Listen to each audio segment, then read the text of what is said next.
Thazhava government college വീണ്ടും വാടക കെട്ടിടത്തിലേക്ക് മാറ്റാനൊരുങ്ങുന്നതിൽ പ്രതിഷേധമുയരുന്നു. Karunagappally MLA ആണ് ഈ നീക്കത്തിന് പിന്നിലെന്നും ആക്ഷേപമുണ്ട്. വവ്വാക്കാവ് പാവുമ്പ റോഡിനോട് ചേർന്ന് നിൽക്കുന്ന നിലവിലുള്ള കെട്ടിടത്തിൽ ആവശ്യമായ അടിസ്ഥാന സൗകര്യങ്ങളും യാത്രാ സൗകര്യങ്ങളും വേണ്ടുവോളം ഉണ്ടെന്നിരിക്കെയാണ് തഴവ ഗവൺമെന്റ് കോളേജ് വാടക കെട്ടിടത്തിലേക്ക് മാറ്റാൻ നീക്കം നടക്കുന്നതത്രേ. കരുനാഗപ്പള്ളി MLA ആണ് ഈ അജണ്ട നടപ്പാക്കാനുള്ള കുൽസിത ശ്രമത്തിന് പിന്നിലെന്ന് കോളേജ് മാനേജ്മെന്റ് വക്താക്കൾ ആരോപിച്ചു. എണ്ണം കുറയുമ്പോൾ നിലവിൽ പഠിച്ചുകൊണ്ടുള്ള കുട്ടികൾക്കുള്ള സൗകര്യങ്ങൾ വേണ്ടുവോളം അവിടെ നിലനിൽക്കുന്നു. പിന്നെ വിശേഷിച്ച ചൂടെന്ന് പറയുന്ന കുട്ടികൾ അവിടെയാണെങ്കിൽ വൃക്ഷനിബിഡമായിട്ടാണ് ഈ കെട്ടിടം നിൽക്കുന്നത്. ഫ്രണ്ട് കംപ്ലീറ്റ് മുള വരെ വളർന്ന് പടർന്ന് പന്തലിച്ച് മൂന്നാമത്തെ നില വരെയാണ് മുളയുടെ ആ ചെരുപ്പെല്ലാം കൂടെ വീണ് കിടക്കുന്നത്. അത്ര കൂളിങ്ങാണ്. ഇവിടെ ശകലം വെയിലൊക്കെ വരുമ്പോൾ ചെറിയ ചൂട് അനുഭവപ്പെടാം. അത് കോൺക്രീറ്റ് കെട്ടിടമായാലും വെയിലുണ്ടാകുമ്പോൾ ചൂട് സ്വാഭാവികമായിട്ടുണ്ടാകും.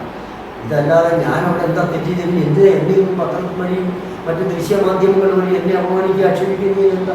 അതിനു വേണ്ടിയാണ് ഞാൻ ഈ ഒരു പത്രസമ്മേളനം വിളിച്ചിട്ട് നിങ്ങളുടെ മുന്നിൽ ഞാനിതൊന്നും കോളേജ് അവിടെ നിലനിർത്തി കൊണ്ടുപോകണമോ അവിടെ അല്ലെങ്കിൽ മറ്റെന്തെങ്കിലും എൻ്റെ ഒരു താല്പര്യം ഞാൻ അവിടെ കൊടുത്തില്ല. MLA പല പ്രാവശ്യം അവിടെ വന്ന് വിദ്യാർത്ഥി സമരം നടക്കുമ്പോൾ അദ്ദേഹം ആ സമരത്തെ ഒത്തുതീർപ്പാക്കാൻ ശ്രമിക്കാം.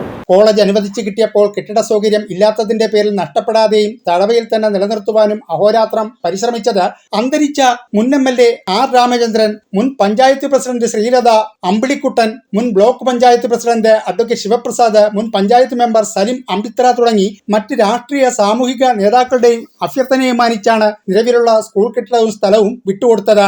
കഴിഞ്ഞ 8 വർഷമായി 360 കുട്ടികളുമായി പ്രവർത്തനം തുടങ്ങിയ കോളേജ് കെട്ടിടത്തിന് എല്ലാ സൗകര്യങ്ങളും ഉണ്ടായിരുന്നു. എന്നാൽ ഇപ്പോൾ ഏകദേശം 240 കുട്ടികൾ പഠിക്കുമ്പോഴാണ് നിലവിലെ സാഹചര്യത്തിന് പോരായ്മ ഉണ്ടായതായെന്നാണ് ആക്ഷേപം.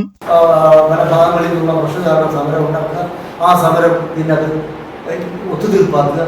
അപ്പോൾ കുട്ടികളെ അത് പലതരത്തിലുള്ള പ്രലോഭനങ്ങൾ പലരുടെയും ഭാഗത്തും ഉണ്ടാകുന്നതാണ് ഞാൻ മനസ്സിലാക്കുന്നത്. അതിൻ്റെയൊക്കെ പേരിലാണ് ഞാൻ ഇങ്ങനെ ഒരു വസ്തുതാപരമായ ഒരു കാര്യം നിങ്ങളുടെ മുമ്പിൽ പറയണമെന്ന് ഞാൻ ആഗ്രഹിച്ചു.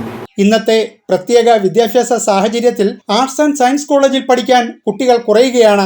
ആർട്സ് ആൻഡ് സയൻസ് കോളേജിന് ഗവൺമെന്റ് അനുവദിച്ചു നൽകിയ സ്ഥലത്ത് എത്രയും പെട്ടെന്ന് കെട്ടിടം നിർമ്മിച്ച് അങ്ങോട്ടേക്ക് മാറാൻ സാഹചര്യമൊരുക്കണമെന്നാണ് പൊതുവെ ഉയരുന്ന ആവശ്യം.